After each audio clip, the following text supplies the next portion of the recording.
la ley no dice que un jubilado obligatoriamente va a pasar a PAMI, no, al contrario, si él estaba prestando servicio para una obra social, la obra social lo tiene que continuar la prestación en la contingencia de esa nueva condición de jubilado, a él y a su grupo familiar que estuviese adherido, no es solamente a él, una nueva necesidad.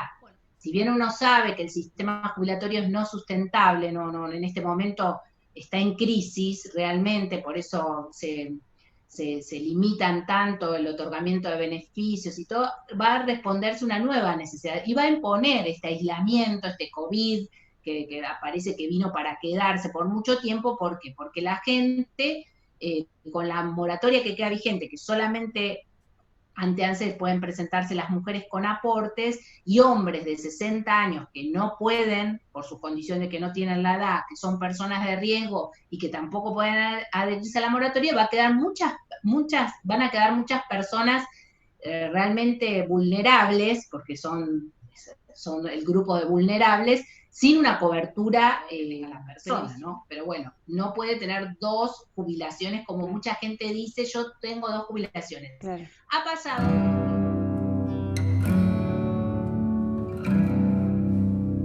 ¿Qué tal? Buenas tardes, nos encontramos nuevamente en nuestro conversatorio y en esta oportunidad vamos a hablar de las jubilaciones y las pensiones, todas aquellas dudas que nos surgen a la hora de cumplir cierta edad o de tener una desgracia familiar y saber si nos corresponde o no el derecho a pensión, digamos, todos estos beneficios que surgen de haber trabajado, haber aportado y decir, bueno, ¿cuándo podemos ser, digamos, beneficiarios de estos derechos que nos corresponden? En este caso tenemos la participación de una abogada especialista en derecho previsional, que es Silvia Interlandi. ¿Qué tal, Silvia? ¿Cómo estás?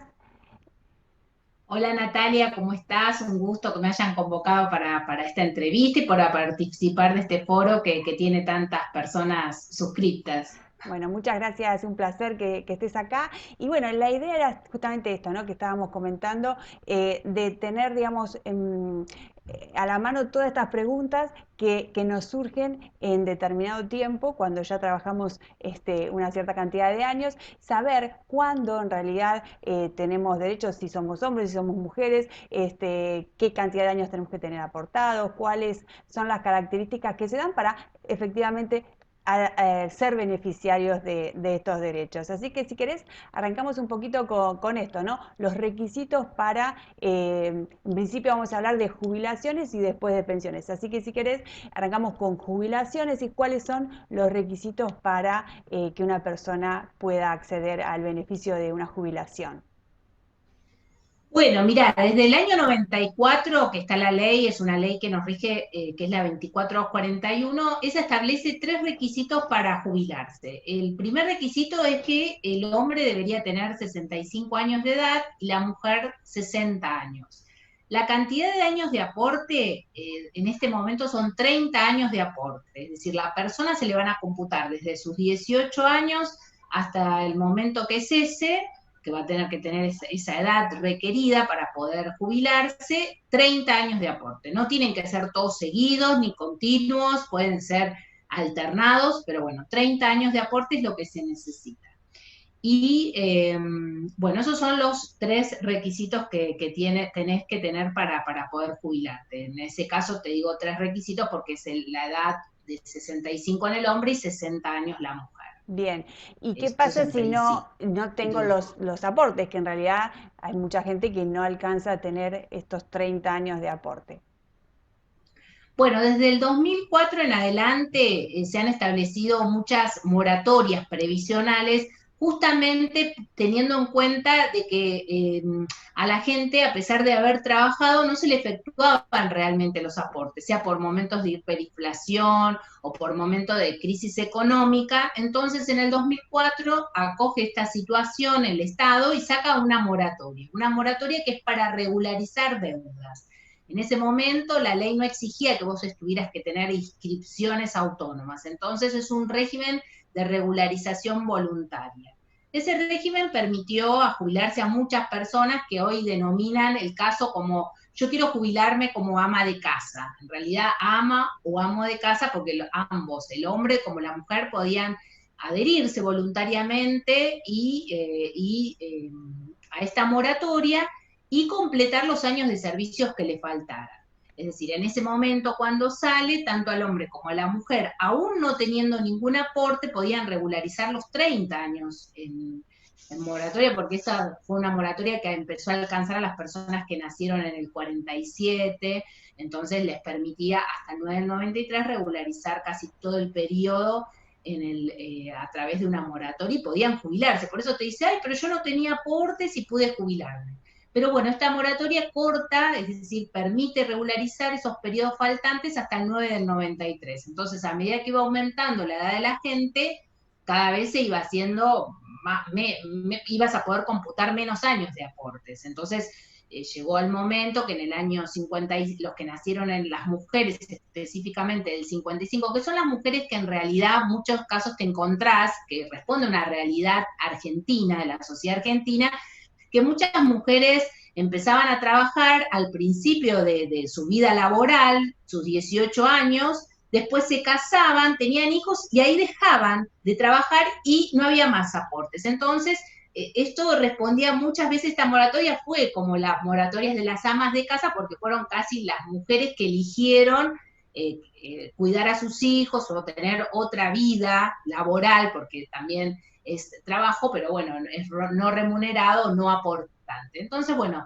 también esta moratoria hizo acogida de eso. Pero bueno, ante la necesidad de que no se podía regularizar, tanto en hombres como mujeres ya, con la que termina el 9 del 93, posteriormente, en el 2016, sale la 26970, donde permite regularizar periodos hasta el año 12, hasta el mes 12 del año 2003. Entonces, otra vez las mujeres y los hombres pudieron completar los años faltantes de servicio con esta nueva moratoria que expande o que permite, vas a tener una cuota más cara, obviamente, porque, bueno, el aporte, se necesitaban aportes quizás que son con cotizaciones más altas, pero bueno, la diferencia es que se podían jubilar nuevamente.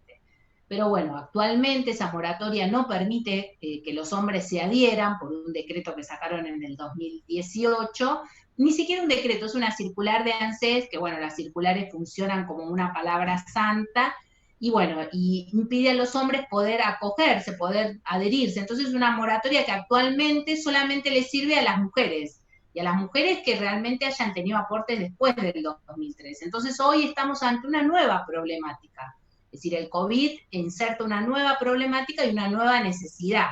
Si bien uno sabe que el sistema jubilatorio es no sustentable, en este momento está en crisis realmente, por eso se limitan tanto el otorgamiento de beneficios y todo, va a responderse una nueva necesidad y va a imponer este aislamiento, este COVID, que parece que vino para quedarse por mucho tiempo. ¿Por qué? Porque la gente, con la moratoria que queda vigente, que solamente ante ANSES pueden presentarse las mujeres con aportes y hombres de 60 años que no pueden, por sus condiciones que no tienen la edad, que son personas de riesgo y que tampoco pueden adherirse a la moratoria, van a quedar muchas personas realmente vulnerables, porque son el grupo de vulnerables, sin una cobertura previsional. Entonces, bueno, se está analizando, hay esperanzas de que se evalúe un nuevo proyecto con una moratoria un poco más amplia y que permita, tanto en forma igualitaria al hombre como a la mujer, regularizar. No es una solución, pero bueno, vuelve a ser un paliativo, porque bueno, uno sabe que siempre el jubilado o el pensionado gasta y activa la economía interna de un país, en gastos, en compras, en todo lo que tiene que ver un consumo interno. Eso se reactiva. Entonces, Sí, pero bueno, esto está en se reactiva evaluación y también y tienen que no. vivir de algo, porque si no, ¿qué hacemos con toda esa gente que no tiene ningún ingreso?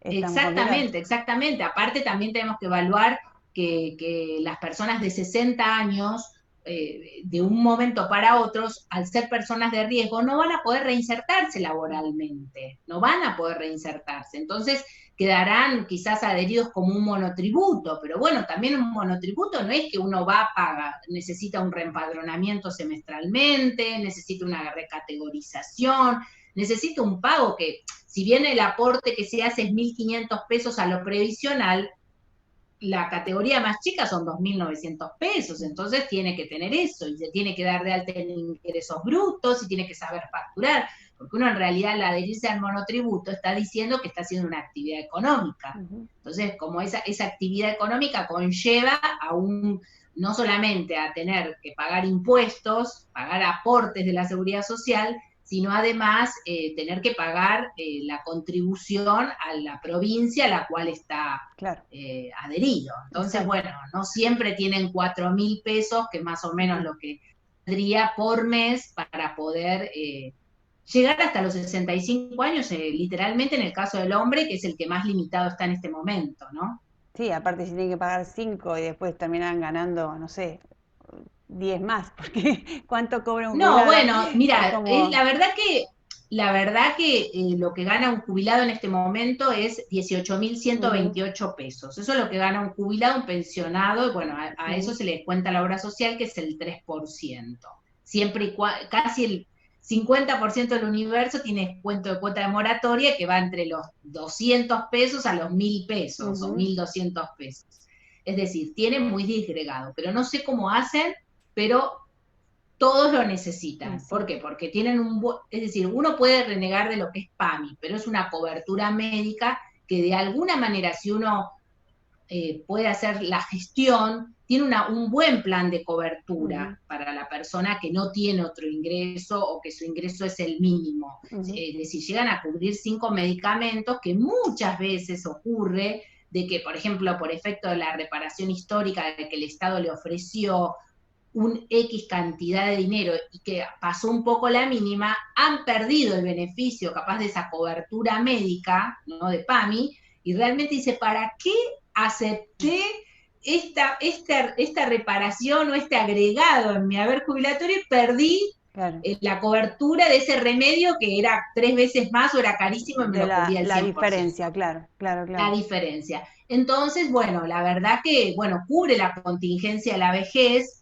En este momento de aislamiento, justamente una de las cosas que mejor ha funcionado ha sido la plataforma de PAMI, es decir, ha generado toda una plataforma digital que ha trabajado excepcionalmente, eso lo tengo que destacar, porque se podía hacer casi todo online, de muy fácil comprensión, que no así todas las plataformas han sido, y te permite, es decir, como adherir de imagen, ¿viste? Agregar la imagen a la plataforma fácilmente, desde un celular.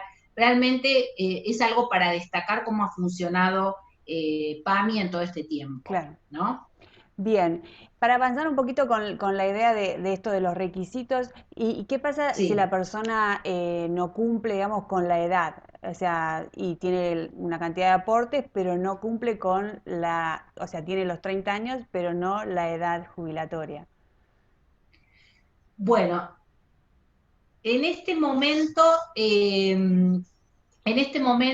la edad es 60 años de edad para la mujer, 65 años de edad para el hombre. La única forma previsionalmente que hay, la solicitud previsional para anticipar el beneficio, es la contingencia de la invalidez.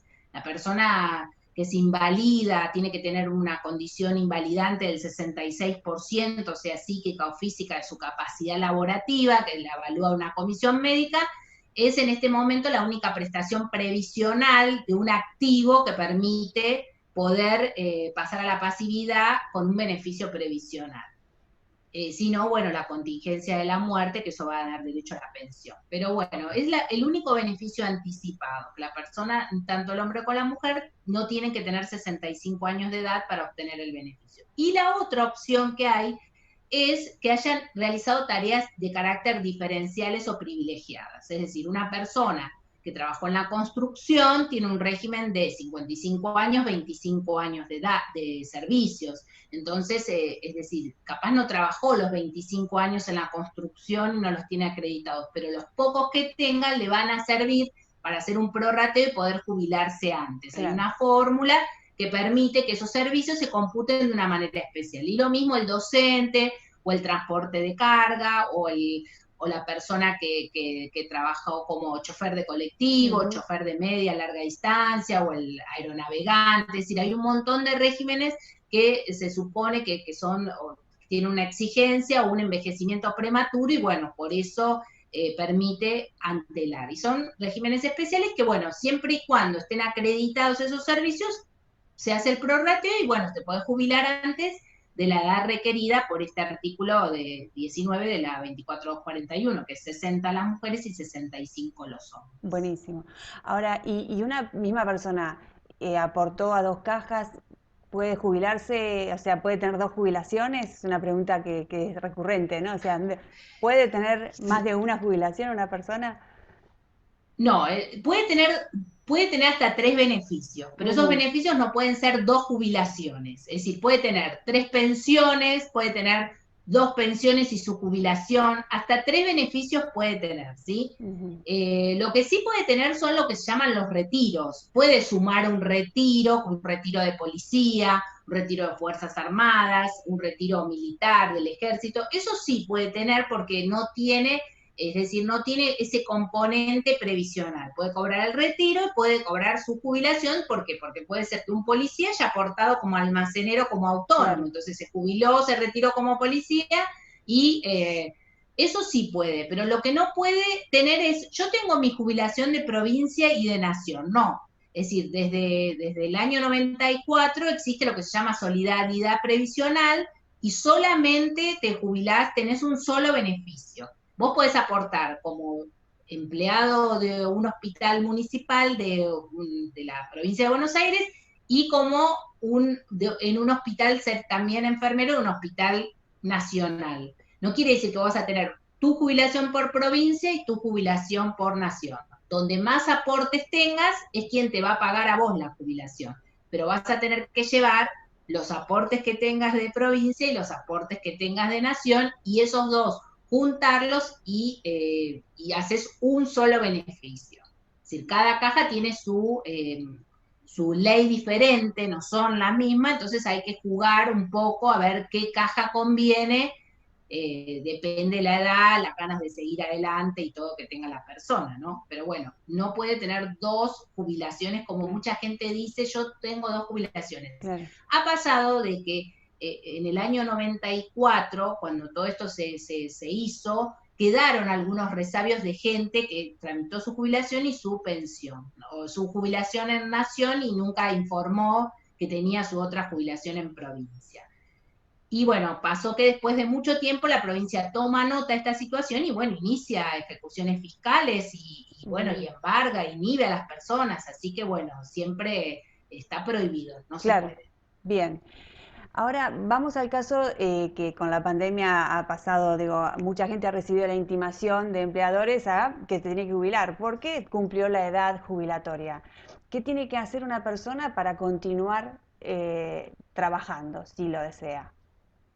Bueno, en el año 2017 salió una ley que era una ley ómnibus, una ley que tenía un montón de artículos. Entonces, quizás ese artículo quedó perdido, pero es un artículo súper importante y que modifica todos los efectos de la LST en cuanto a lo que es, la LST es la ley de contrato de trabajo, que es una ley viejísima que nos rige a todos, y que, bueno, muchas de las leyes previsionales se ajustan con las leyes laborales, y justamente esa intimación no sale de la ley previsional, sale de la ley laboral, del 252.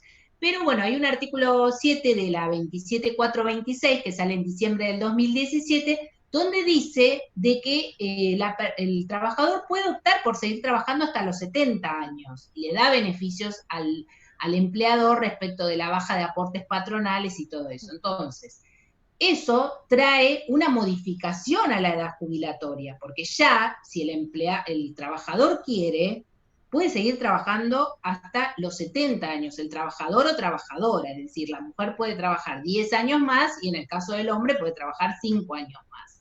Entonces, si recibe la intimación y no tiene 70 años, bueno, tiene que poner en conocimiento de su empleador de que existe esta norma, donde él opta por seguir trabajando hasta los 70 años y rechazar esa carta documento. Si el empleador continúa persistiendo en su intención de ponerle fin a la relación laboral, tendrá que indemnizarlo por un despido injustificado, porque realmente el artículo viene a establecer una modificación importante. Así que, bueno, lo que tendría que hacer es rechazar, así tenga los 30 años, y tampoco puede el empleador decirle que pueda agregar moratoria, no puede obligarlo a adherirse a ningún tipo de plan de regularización ni compensación de excedente de edad, porque bueno, también hay un beneficio que establece la ley, que si vos te excedes de la edad jubilatoria, que en este caso es 60 años la mujer. Vamos a suponer que la mujer decide jubilarse a los 62 y tiene 29 años de aporte. Bueno, como pasó 2 años su edad requerida, hay un artículo que le permite compensar esos 2 años que pasó por uno que le faltan de servicio. Hace un 2 por 1, Claro. vendría a ser. Entonces, en ese caso, tampoco puede el empleador decirle, bueno, pero usted está excedida, compense lo que le falta. No, no puede obligar al trabajador a que haga uso de esas opciones o compensaciones. Bien. Tiene que esperar hasta los 70 años que cumpla si es que el trabajador opta por continuar trabajando, ¿sí? Claro, perfecto. Bueno, ahora pasemos al tema pensiones, ¿no?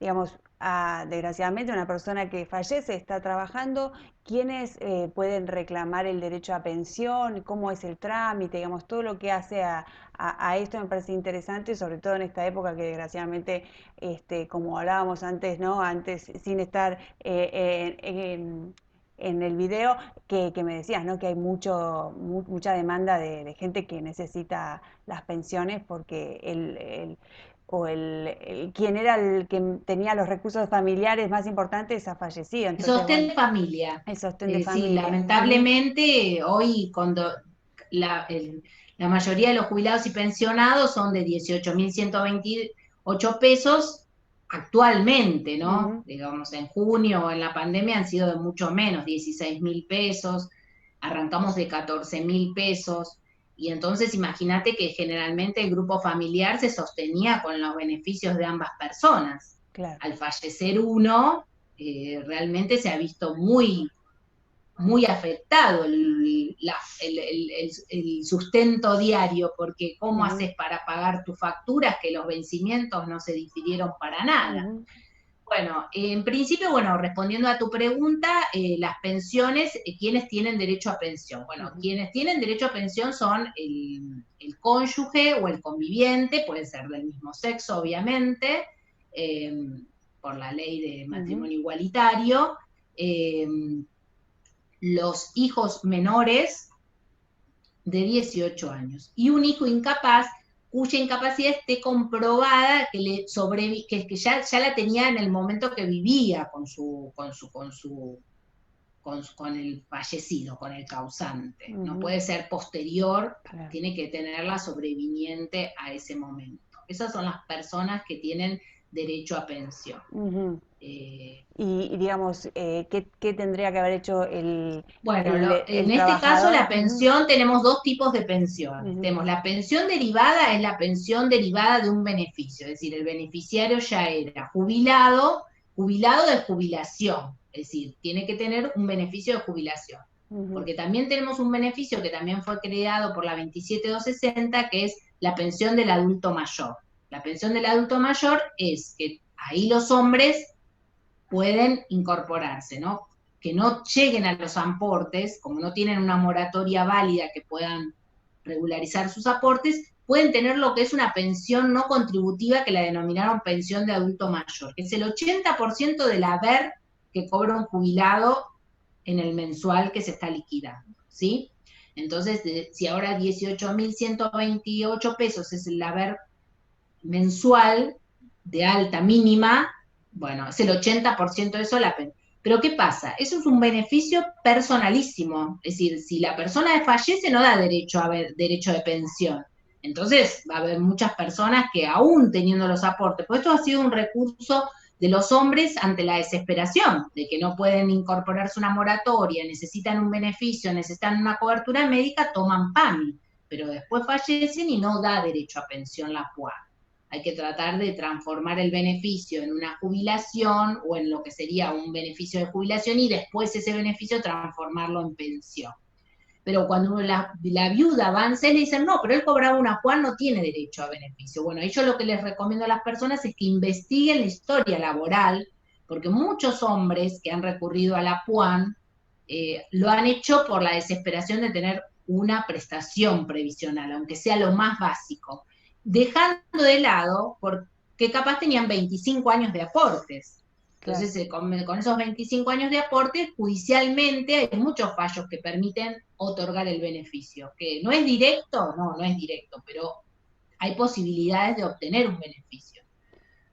Pero bueno, en este momento la ley es una ley muy retaseada y exige como aportes inmediatos al fallecimiento, ¿no? Es decir, para que la viuda pueda obtener, la viuda los derechos las personas o el mayor incapaz o el menor incapaz o el menor que tenga derecho a pensión, tiene que, para que pueda obtener un beneficio de pensión y estaba aportando, o sea, como monotributista, como autónomo o como trabajador, necesita tener como aportes. Desde el momento del fallecimiento se toma, ¿no? La ley divide en varias posibilidades.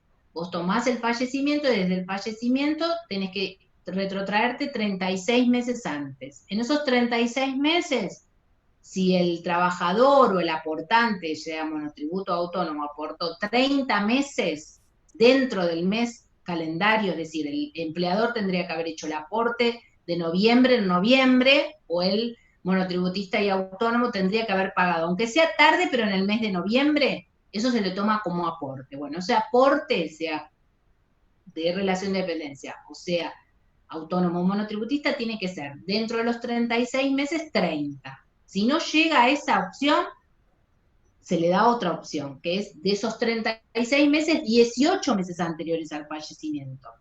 Y si esa tercera opción, esa segunda opción no puede cumplirla, les da una tercera opción. La años anteriores al fallecimiento, pero acreditar como sea 15 años de aportes. Eso es lo que establece la ley en cuanto a lo que es el derecho a pensión. O los 30 años. Es decir, una persona que trabajó, pero resulta que no tiene la edad. Puede ocurrir Claro. que está con 60, pero ya tiene 35 años de aporte. Bueno, fallece, bueno, esa viuda o los derechohabientes van a tener derecho a pensión porque ya él reunía el requisito exigido por la ley, que eran los 30 años. Pero bueno, esto es una ley que fue como pensada como que la pensión era un derecho de seguro. Fue pensada, esto salió en el 94, AFJP, toda inmediatez. Entonces deja perdidos los derechos de muchas personas que trabajaron 20 años, 25 años, y que en los últimos años, por una situación X, no han podido aportar, quedan relegados de una prestación. Entonces, es decir, yo les recomiendo a las personas que se encuentren en esa situación que siempre evalúen su caso con un profesional, porque hay muchos fallos que permiten, de alguna manera, el reconocimiento de toda esa vida laboral. Claro. Y ni te cuento de gente que fallece joven y con pocos aportes, porque su vida laboral no es la misma de una persona que con 65 años se le va a computar. No se puede computar de la misma forma. Yo no le puedo pedir a una persona que falleció con 46 años que tenga 30 años de aportes, porque es imposible, no le da la posibilidad de haberlos trabajado. Entonces, todas esas situaciones se contemplan en la justicia si es que no tienen o no cumplen los requisitos legales. Claro, porque en ese caso la pensión quedaría muy chiquita, digamos, porque es como un proporcional al sueldo. ¿Cómo se calcula? ¿Cuál sería el cálculo? Digo, Bueno, entendiendo... claro, no, siempre nadie puede cobrar en este país menos de la mínima. Vamos a suponer un grupo familiar, que fallece el hombre o fallece la mujer y queda como derechohabiente el cónyuge o conviviente y un hijo. Bueno, en ese caso, las proporciones van a ser, el hijo es menor o incapaz. En el caso del menor, hasta que cumpla los 18 años, va a compartir ese beneficio. Es decir, esos 18.128 se van a dividir. El 50% va a ir para el cónyuge conviviente y el otro 20% va a ir para el incapaz o el menor. En el caso que haya 2 o 3 hijos, no es que ese 20% se divide, no, 20 para uno, 20 para otro, ahí se... Pero nadie puede cobrar en proporción por el beneficiario menos de la mínima. Eso es algo que hay que tener en cuenta, ¿no? De que nadie puede cobrar. Y después sí, se tienen en cuenta, en el caso del autónomo, monotributista o trabajador del servicio doméstico, va a cobrar la mínima. Esa generalmente ocurre. ¿Por qué? Porque se toman de los últimos 5 años y se prorratean, se hace una actualización muy pequeña de su cotización. En el caso de la relación de dependencia, un trabajador de relación de dependencia dependerá. Si es el aportante de que tiene 30 meses dentro de los últimos 36, va a ser el 70% de ese número que quede como porcentaje de los últimos 5 años. Hay un ingreso que se determina, se actualiza y se determina, bueno, este es el ingreso base. Y sobre eso, si es ese aportante regular que nosotros llamamos, va a ser el 70%. Y si es el otro, es el de los 18 o 12 meses, va a cobrar el 50% de ese ingreso base. Claro. Y así se va a dividir proporcionalmente entre las personas que tengan derecho, ¿no? Que puede ser las cónyuges y los hijos. Seguro, seguro. Pero más o menos para tener una idea cuál es el beneficio, digamos, el trámite me va a demorar, pero voy a tener después un ingreso equivalente a este porcentaje que vos mencionaste. Sí. Está claro. Ahora, en relación a esto del trámite que estábamos justo hablando ahora, ¿cómo tiene que hacer una persona para gestionar todo esto? O sea, ¿a dónde tiene que ir? ¿Cómo hacerlo? Todas estas cuestiones que son importantes a la hora de tomar una decisión. Bueno, pasó esto, tengo que hacerlo, porque si no hacemos el trámite, por supuesto que no nos van a golpear y van a decir, esta es su jubilación. Eso no sucede. Entonces, ¿cómo lo activo? Bueno, en este momento, es decir, la forma de poder solicitar las prestaciones previsionales, cuando estoy diciendo jubilación, pensión, retiro transitorio de invalidez, WAN, pensiones directas, pensiones derivadas, todo eso se pedía mediante un turno que se pedía en la página de ANSESO en el 130, ¿sí? Bueno, en este momento está muy difícil pedir turnos porque solamente se habilitan 3 planillas por día, 3 turnos por día. ¿Por qué? Porque está muy limitada la atención, porque, bueno, la mayoría de los empleados que hacen inicios son exceptuados, entonces se van turnando una semana sí, una semana otro, de manera tal de poder cumplir con los protocolos. Eso limita mucho, la verdad, el acceso a la seguridad social. Entonces, para evitar eso, ANSES generó desde el 20 de abril lo que se llama la atención virtual. Esa atención virtual es muy sencilla, en el sentido de que uno ve que puede llegar a iniciar un trámite, parece que es sencilla, pero no lo es tanto. Pero bueno, más o menos la modalidad es que hay que generar una clave de seguridad social, esa clave de seguridad social se genera con el código del trámite de los DNI nuevos, preguntan temas muy básicos referentes a la persona, tipo dónde vive, que uno ya lo saca del documento, o 2 o 3 datos que generalmente son que se contestan que no, y bueno, habilita la opción de una clave que genera 1. De esta manera uno puede ingresar con esa clave a la atención virtual y ahí solicita qué trámite quiere hacer, es decir, hay un montón, se despliegan un montón de trámites.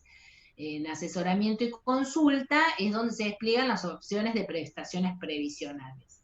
Y bueno, cada mes se van incorporando nuevas prestaciones. Al principio era solamente jubilación y pensión. Ese trámite lo recibe un operador que está trabajando desde su casa, un operador de ANSES, y bueno, cuando puede, en el momento que puede, manda una respuesta de qué es lo que se necesita para continuar el trámite. Como esto no estaba teniendo buena salida de gestiones, entonces ANSES a partir del 20 de julio habilita nuevamente la atención presencial con las limitaciones que al principio conté. Ahora desde el mes de octubre está trabajando con contraturnos, que no todas las delegaciones lo hacen, y bueno, en vez de tener 3 turnos, tienen 6 turnos. Y bueno, así más o menos van respondiendo un poco más. Pero bueno, es muy difícil porque a veces un trámite necesita uno, primero esperar la respuesta, tarda más o menos 2 meses, la respuesta del operador respecto de la solicitud. Y después uno ingresa la documentación que el operador considera que es necesaria. Cada operador tiene un criterio. Es decir, entonces a veces tenés que ingresar 5 veces una documentación porque le sale recortada, le sale movida, bueno. Y así a veces estás 5 o 6 meses para caratular el expediente y bueno, después que entre en su curso de tramitación normal, que se resuelva, que se liquide y todo eso. Así que bueno, la atención virtual es un tema de mucha paciencia, es una muy buena intención que tiene el organismo, pero, pero bueno, sabemos que llegó para quedarse la atención virtual, pero hay que encontrarle la vuelta y no es fácil iniciar por atención virtual. Claro, claro. Y ahora la persona necesita, digamos, tener patrocinio jurídico, no es recomendable, no, digo, hay un montón de cuestiones para evaluar en el momento, ¿no? O sea, una persona puede acceder a esto que vos estabas diciendo por medio de estos formularios y pedir el turno y está, o sea, y después le recibe todo lo que son los requisitos y lo hace sin intervención de un abogado.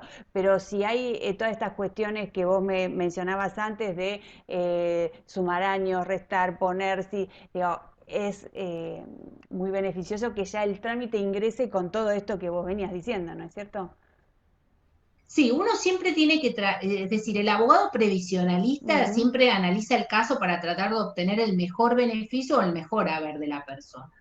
Cuando uno va a ANSES y ANSES le da un asesoramiento de cómo está, ingresa su trámite, le carga la fecha de nacimiento, ve si los servicios que salen en el sistema o la documentación que tiene le alcanza, pero después esos servicios, no en todos los casos, hay veces que ocurre que hay que compensarlos, se pueden compensar con moratorias o con algunos recursos o con algunos beneficios que tienen las leyes, y ANSES esas cosas no se las informa o no se las dice.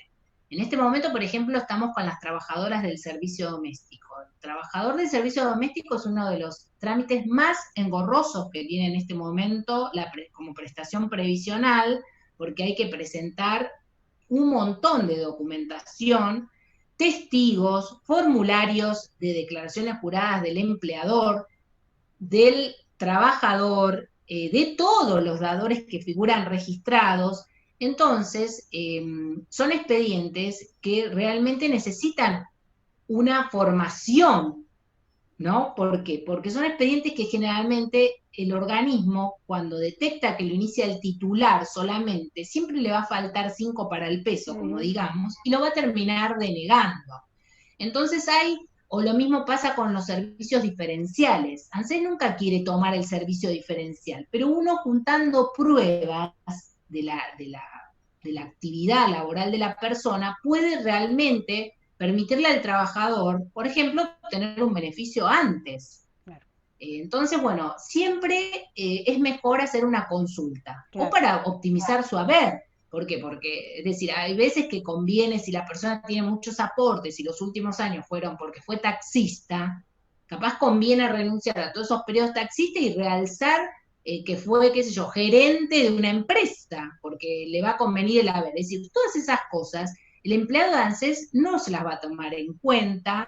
Y bueno, yo siempre les aconsejo que tengan, aunque sea una entrevista con algún profesional que sea de seguridad social, porque bueno, nosotros justamente vivimos perfeccionándonos todo el tiempo en cómo beneficiar a nuestros clientes, Ujú. no sacar el beneficio, bueno, tiene 65, listo, le corresponde, pues no es así. Es decir, capaz podemos compensar, podemos ver de dónde podemos hacer, sacar otros servicios que tenga en documentación en una provincia o que resulta que la tenga en recibos de sueldo o en constancias de libretas que en el momento el titular pensó que no servían, no se lo comentó al empleado de ANSES y le dijo, no, esto que ha pasado muchas veces, que le ha puesto moratorias teniendo muchos años de servicio y le ponen moratoria de principio a fin y bueno, termina jubilándose con una mínima y resulta que la persona trabajó capaz 20 años en una empresa, Claro, ¿no?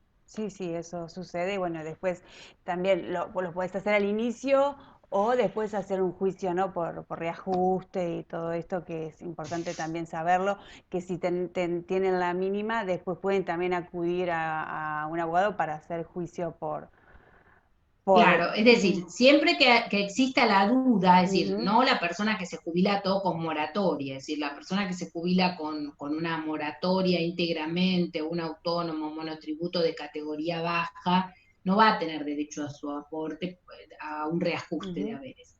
Pero personas que han trabajado en relación de dependencia, yo les aconsejo que si trabajaron 15 años, 20 años, hagan un cálculo, vayan a un abogado que haga reajustes y hagan un cálculo a ver si está bien liquidado el beneficio, ¿sí? Si están bien tomadas las actualizaciones en su detalle de remuneraciones, porque una relación de dependencia del año 84 se toma y se actualiza con unos índices que son los famosos índices que uno nunca entiende nada, que Ujú. dicen en la tele, bueno, esos índices son importantísimos porque son los que acercan y a ver que estaba en pesos ley a un peso que uno pueda entender. Bueno, y a veces dan diferencias que son interesantes. Entonces, bueno, ahí se evalúa, es decir, no es como una cuestión, veo tu carpeta y digo, tenés derecho, eso hay que mandarlo a hacer un cálculo, existen cálculos, empresas que se dedican a eso, y bueno, se hacen cálculos muy específicos, y bueno, y ahí se ve la conveniencia o no de iniciar un reajuste de haberes, ¿no? Perfecto. Ahora, bueno, esto del trámite nos queda claro y también la posibilidad del reajuste, digamos, toda esta cuestión que la intervención de personas que sepan es importante para que esto salga. También existe la posibilidad de hacerlo en forma, digamos, sola, o sea, ir a la computadora y está, eso también está, y ahí está bueno decirlo también, pero la recomendación es que por todo esto es importante por lo menos la consulta a una persona que haya estudiado un poco del tema, como un abogado previsionista que estudia mucho. Ahora, en relación a algo que no hemos dicho, vos lo mencionaste al principio, pero me parece importante esto de que cuando uno se jubila, ¿qué pasa con la obra social? ¿No? Me parece que es importante, sobre todo a mí muchas veces me han llegado consultas tema amparos de salud y demás, porque a veces hay personas que tienen una prepaga, no sé, muy buena y de repente dicen, no, ahora como te jubilaste, tenés PAMI. Entonces, nada, es una sorpresa que pasa ya con el cumplimiento de la edad, ni siquiera es que tienen que estar jubilados muchas veces, ¿no? O sea, a veces es como que Sí. coinciden en la edad un montón de factores que hace que la gente, cuanto más protegida tiene que estar, a lo mejor siente que están vulnerando más sus derechos, una cosa muy loca que pasa. Pero bueno, ¿qué es lo que, digamos, para que expliques un poquito más cómo es el trámite, qué sucede, digamos, la persona tiene, como decíamos antes, una obra social porque está en relación de dependencia, se jubila, ¿qué pasa con su obra social? Bueno, en principio, la obra social, salvo muy raras excepciones, inmediatamente transcurridos los 3 meses desde que obtuvo el beneficio, le da de baja Ujú, automáticamente. Aunque uno le trata de decir al cliente, mire que usted se va a jubilar y esta obra social va a tener que interponer el amparo porque lo va a dar de baja, te dice, no, porque yo hace 25 años que estoy.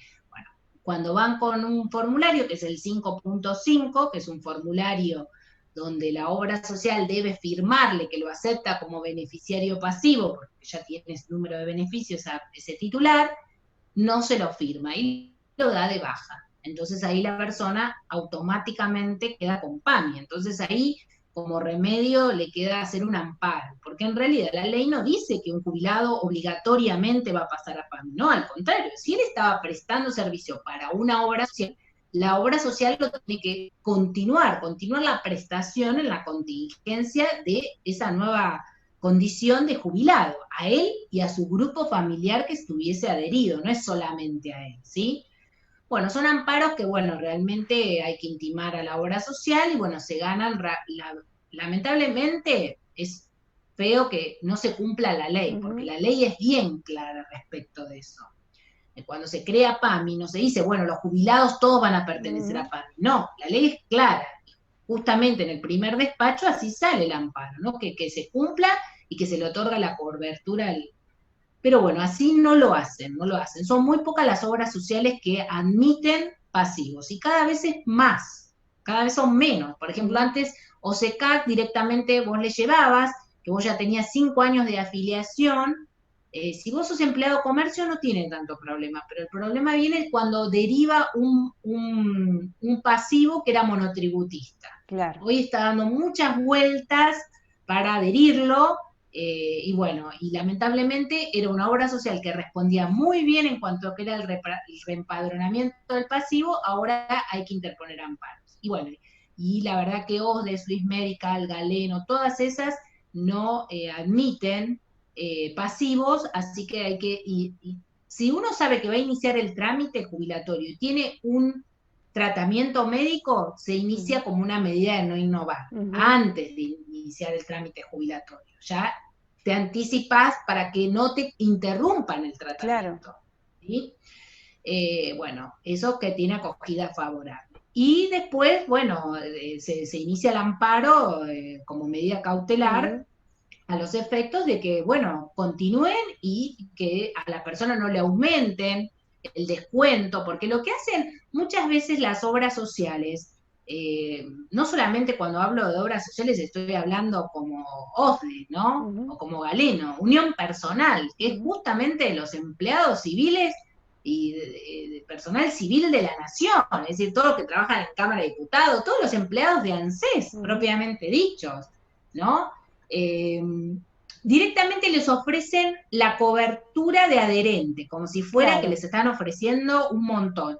Y la gente tiene tanto miedo de no tener nada, de quedarse con nada, que termina sacrificando casi un 40% de su haber jubilatorio para pagar esa adherencia, porque les vienen con el tema que le van a respetar la antigüedad. Si ellos se adhieren, de respetar, que es algo muy importante, porque todas las coberturas médicas para cualquier tipo de tratamiento se necesita una antigüedad.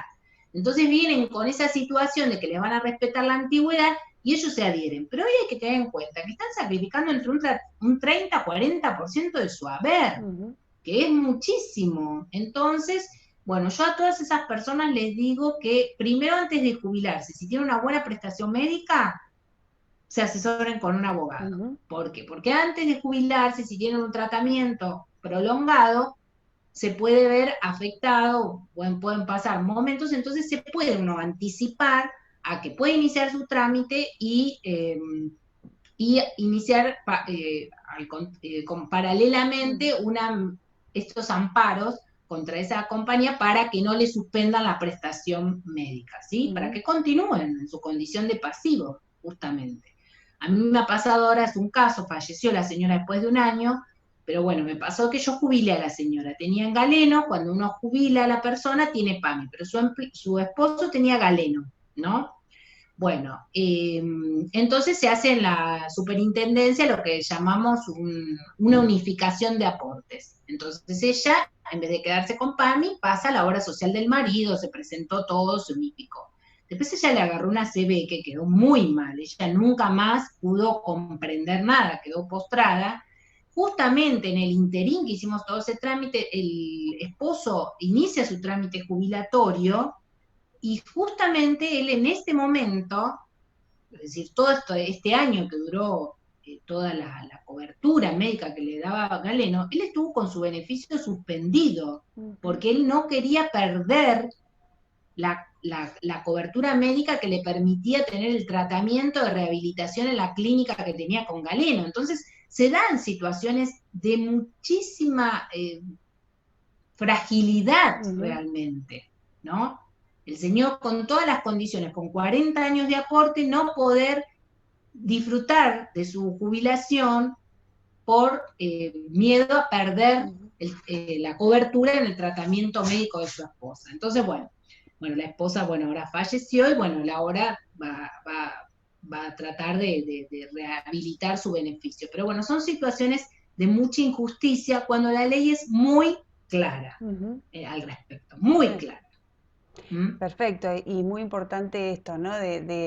de consultar y sobre todo en esta época de mayor vulnerabilidad, o sea, tanto por la pandemia como por la edad, que esto se dio siempre, digo, cuando personas mayores necesitan más de los servicios de salud y que vienen teniendo a lo mejor un tratamiento, sea con cual sea la obra social, y no estamos criticando PAMI, pero sí que es un cambio, porque si vos tenías un tratamiento con determinado profesional, te cambian, tenés que andar polulando a ver dónde me toca, la verdad que es un trastorno y teniendo cierta edad se complica todo mucho más, así que nada, es importante saberlo, que es un derecho y bueno, la idea de tus derechos sobre todo está ahí, ¿no? En informar y entender, digamos, cómo hacer para que esto no sea vulnerado, porque la verdad que muchas veces por desconocimiento nos pasan cosas y decimos, ah, pero podría haber hecho esto, podría haber hecho esto, y sí, la verdad que por eso hay que informarse. Esa es la idea de este conversatorio, sobre todo, que creo que han quedado un montón de cosas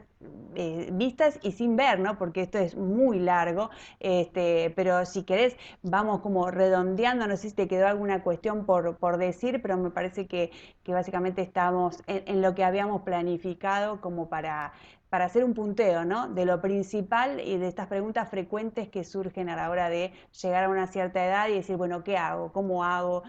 ¿Cuáles son mis derechos y demás? Así que no sé, Silvia, si tenés algo como para ir redondeando. No, bueno, yo creo que siempre la consulta a un profesional es muy importante, más que nada para que las personas no queden atadas a la injusticia, justamente, ¿no? Ya sea porque está mal liquidado su beneficio o porque tendría otras opciones jubilatorias y le dan la más fácil, como muchas personas que le han dado con tantos años de aporte una PUAN, que no dignifica realmente lo que esa persona ha dado a la Argentina, porque en algún momento ha contribuido de alguna forma. Entonces, yo lo que quiero dejar siempre se van a tratar de establecer pautas publicitarias donde la persona sola pueda hacer, Uh -huh. pero realmente siempre son tendencias a renunciar derechos, que la persona tenga en cuenta eso, ¿no? De que el abogado que realmente sigue la materia de la seguridad social es un abogado que camina mucho, que realmente defiende los derechos, y ha pasado que a veces te dicen que hasta un vecino, un peluquero, es el que te puede hacer un trámite. Sí, seguramente se puede hacer un trámite, pero detrás de ese trámite, detrás de ese clic, uno puede tener consecuencias. Y uno lo que trata siempre de que esa consecuencia sea favorable a la persona que esté interesada. En este momento estamos hablando de prestaciones, pero en otros casos podemos estar hablando de subsidios o rehabilitaciones de pago o recursos porque las cosas no han salido bien como la persona pensaba. Entonces, yo les aconsejo que a pesar de que haya siempre una tendencia a que se lo pueden hacer solos, no duden en consultar con un abogado previsionalista que va a poder de alguna manera disipar todas las dudas y bueno, siempre vamos a tratar de tener el mejor derecho. El que se dedica a derecho previsional dignifica esa situación, esa condición de vulnerabilidad de la persona cuando llega la contingencia de la vejez, y bueno, y nosotros justamente lo que queremos es darles una mayor protección para que esa vejez tenga la mejor calidad de vida, ya sea en una haber o en una cobertura médica o en un reajuste que le permita de alguna manera dignificar el aporte que ha contribuido durante tanto tiempo con su trabajo. ¿Sí? Perfecto. Creo que quedó súper claro, así que muchas gracias por la participación, Silvia. Un placer que hayas estado en este espacio. Bueno, gracias a ustedes y bueno, espero que haber podido ser clara y bueno, cualquier cosa estoy a sus servicios para lo que necesiten. Muchísimas gracias. Sí, pueden ir dejando los comentarios y nosotros vamos respondiendo. Así que desde ya, eso por supuesto siempre en tus derechos, pero si quieren dejar comentarios acá debajo del video, los vamos a ir respondiendo en la medida de nuestras posibilidades. Así que muchísimas gracias y bueno, seguimos seguramente hablando de otros temas que quedaron pendientes y que son muchísimos. Un placer y hablamos, Silvia. Muchas gracias. Bueno, muchas gracias. Bueno, muchas gracias por la participación. Les recordamos que cualquier consulta pueden dejarla en el mail contacto@derechos.com.ar, que les responderemos a la brevedad. Muchas gracias y nos encontramos nuevamente en un nuevo conversatorio. Hasta luego.